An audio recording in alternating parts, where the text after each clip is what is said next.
Hello friends, welcome back to the channel. दोस्तों, इस video में रिलायंस इंडस्ट्रीज़ के लिए हम लोग बातचीत करेंगे, लेकिन उससे पहले आप लोगों से रिक्वेस्ट करना चाहूँगा, अगर आप चैनल को फर्स्ट टाइम देख रहे हैं फाइनेंस मार्केट को सब्सक्राइब करके बेल आइकन को हिट कर लीजिए और डीमेट या ट्रेडिंग अकाउंट के लिए डिस्क्रिप्शन बॉक्स में लिंक आपको मिल जाएगा।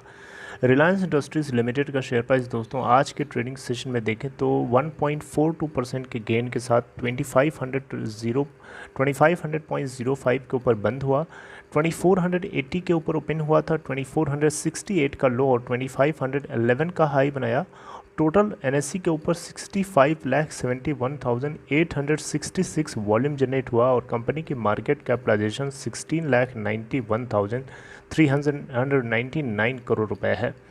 रिलायंस इंडस्ट्रीज़ लिमिटेड को लोग बहुत ज़्यादा इस समय बाइंग करने की सलाह दे रहे हैं और लोगों का मानना कहीं ना कहीं ये है कि रिलायंस इंडस्ट्रीज़ लिमिटेड में ये जो करेक्शन है एक बहुत बड़ा गिरावट के लिए मौका है। और आप देख सकते हैं अभी लास्ट ट्रेडिंग सेशन में काफ़ी गिरा था, 1.542% के आसपास की गिरावट थी और आज उतनी ही तेज़ी भी आ गई।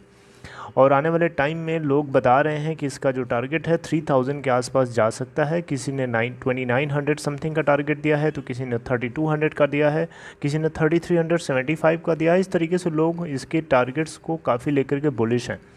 इस बीच एक खबर दोस्तों आ रही है कि रिलायंस इंडस्ट्रीज़ लिमिटेड एक कंपनी है जिसको 100% या जिसको एक्वायर करने की पूरी दौड़ में लगा हुआ है और ये कंपनी यहाँ की नहीं है, यूएसए की है। आपको पता होना चाहिए, ये खबर जानना चाहिए आपको। देखिए, रिलायंस इंडस्ट्रीज़ के मुकेश अंबानी की ये जो दौड़ है, रेवलॉन करके एक कंपनी है यूएस के अंदर, इसको बाइंग करने के लिए बहुत ही फ्रंट रनर के रूप में कह सकते हैं। आप देख सकते हैं यहाँ पे कॉस्मेटिक जायंट, यानी यूएस के अंदर ये कॉस्मेटिक्स से जुड़े हुए प्रोडक्ट्स को ये जो है रिटेल करती थी, उसको बेचती थी यूएस मार्केट में। लेकिन कोरोना वायरस के आने के बाद इस कंपनी की हालत ख़राब हो गई और इस कंपनी की कमर मान लो टूट गई, क्योंकि कोरोना वायरस की वजह से जो ऑलरेडी इनके लॉसेस चल रहे थे, कई क्वार्टर्स से ऑलरेडी लॉस थे, इसका सेल्स जो है डिक्लाइन हो रहा था और उस बीच कोरोना वायरस के आने की वजह से इसकी हालत इतनी ख़राब हो गई कि ये आगे की सिचुएशन में संभल नहीं पाई और इसको अब यूएसए के अंदर चैप्टर 11 जो कि बैंकरप्सी का है, इसको फाइल करना पड़ रहा है।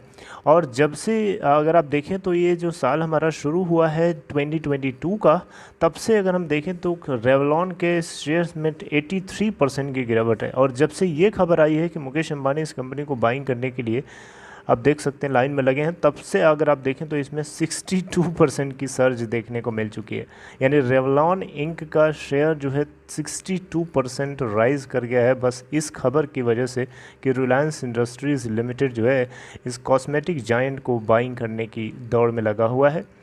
दोस्तों, आपको पता होना चाहिए रिलायंस इंडस्ट्रीज जो कि इंडियन बिलियनर मुकेश अंबानी के द्वारा ओन की जाती है, एंड जैसे ही ये खबर आई कि रिलायंस इसको बाई करेगा, तब से ही इसमें पूरी मार्केट में होड़ मच गई। यूएसए के अंदर अगर आप देखें तो रेवलॉन को ओन किया जाता है बिलियनर रॉन पेर्लमैन्स के द्वारा। और अब देख सकते हैं सिचुएशन आपके सामने है। इस कंपनी को लगभग 90 साल हो गए। अब देख सकते हैं 90 ईयर पहले इसकी शुरुआत हुई थी। ये नेल पॉलिश बेचती थी और धीरे धीरे इसके प्रोडक्ट्स बढ़ते गए, लिपस्टिक्स भी इनके कलेक्शन में आ गए और बहुत सारे कॉस्मेटिक्स से जुड़े हुए प्रोडक्ट्स ये बेचते थे। और 1955 तक ये जो कंपनी थी ये इंटरनेशनल ब्रांड हुआ करती थी और आज ये हालत आ गई कि इसको बैंकरप्सी फाइल करना पड़ रहा है। तो रिलायंस के सामने एक मौका है और इस मौके को रिलायंस छोड़ेगा नहीं किसी भी तरीके से। आपको पता है रिलायंस इंडस्ट्रीज़ लिमिटेड चुन चुन के कंपनीज़ को खरीदता है।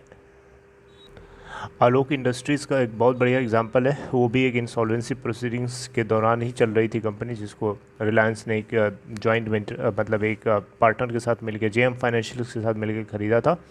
तो आप देख सकते हैं रिलायंस इसकी पूरी की पूरी हिस्सेदारी यानी 100% पूरी कंपनी को ही खरीद लेगा और सस्ते में मिल जाएगी इसको। इंसॉल्वेंसी प्रोसीडिंग से जो कंपनी चल रही होती हैं वो बहुत ही डिस्काउंटेड रेट पे मिल जाती हैं लोगों को। तो दोस्तों, ये है रिलायंस को लेकर के खबर। आगे कोई और अपडेट आएगी उसको हम चर्चा करेंगे, लेकिन अगर आपको ये कंटेंट अच्छा लगा हो तो इस वीडियो को लाइक कर सकते हैं। And take care.